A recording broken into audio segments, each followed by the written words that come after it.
In 1870, an American scientist, John Hyatt, chemically modified cellulose, a polymer found in plants, to create celluloid, world's first plastic. Hyatt created celluloid for a substitute for ivory, which was mostly sourced from hunting animals. 30 years later, Bakelite, the world's first synthetic plastic, was invented to replace a previously used natural resin.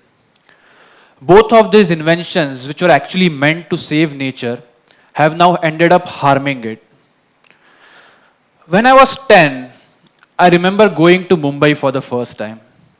I had this romanticized image of a beach from the movie Dil Chahta Hai in my mind. The moment I visited Girgaon Chowpatty, I wanted to stand in the sea with my bare feet. And although I was expecting seashells under my feet, all I could feel were pieces of plastic floating around and getting into my legs.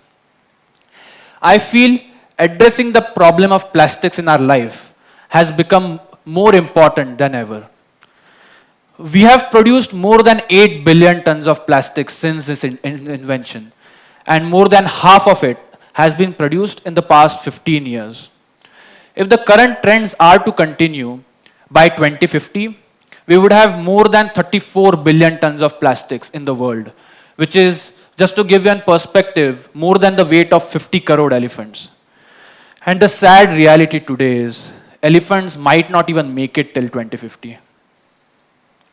I have always loved exploring and inventing and working on new projects.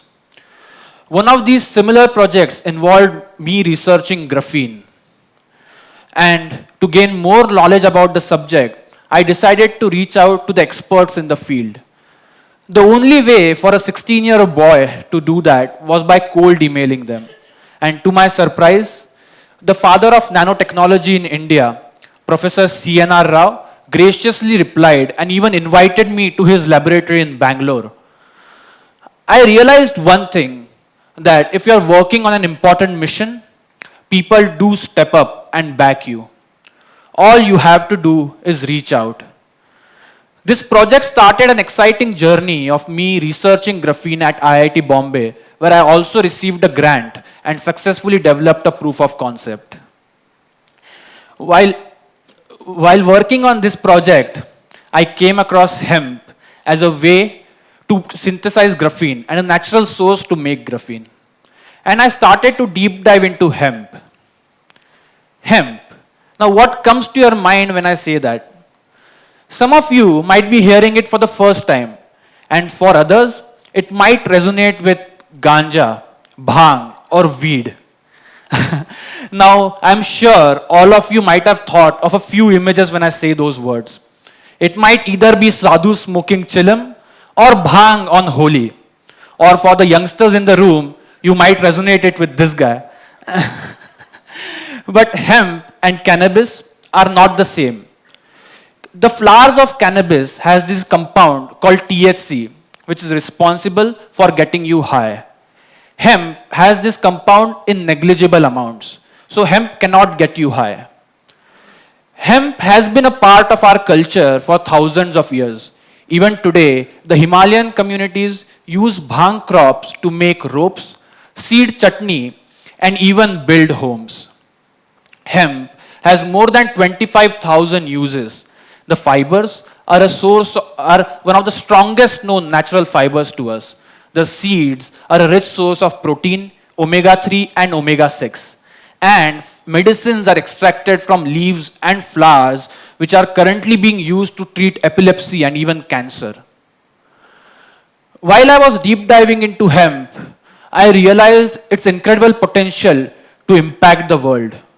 I also met my co-founders along the journey.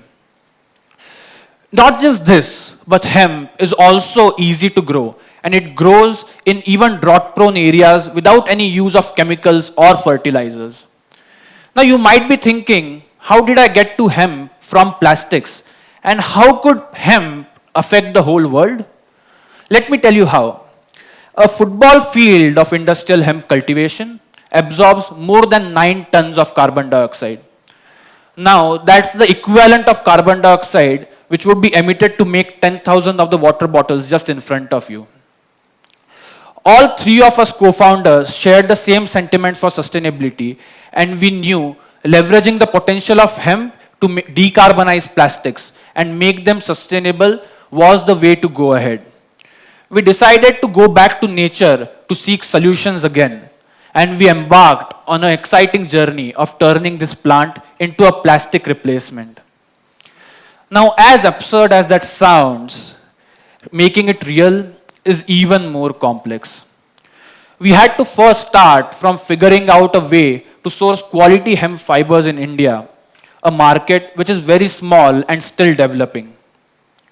The next thing we had to do was figure out a way to process the hemp fibers, and the industry was, and the companies was even more segregated than we ever imagined. Once we figured out all of these processes, we had the quality and standardized hemp fibers, which we could take to a lab in Pune and do trials on it.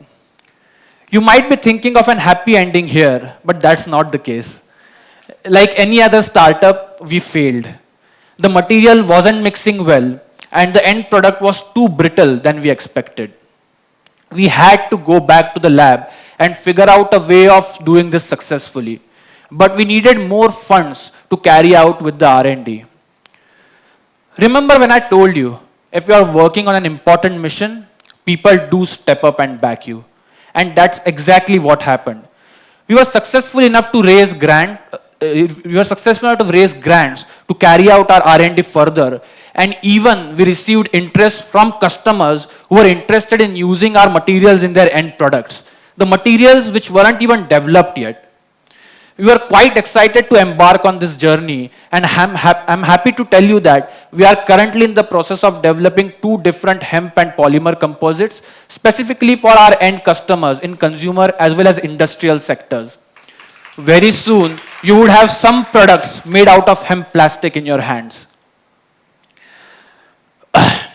So I realized that path-breaking inventions happen when one is being open to challenged and proven wrong. To save nature, we ended up inventing plastics. I feel we should go back to nature and seek solutions from it and innovate through nature to solve all of the environmental issues we are facing today. We are focused on leveraging the potential of hemp to make materials which are sustainable and eco-friendly and replacement for the traditional environmental friendly products. We believe that hemp has the potential to change the world and achieve the carbon neutrality targets, especially in the light of current pledges from our Prime Minister as well as all the other world leaders to achieve a carbon neutral future.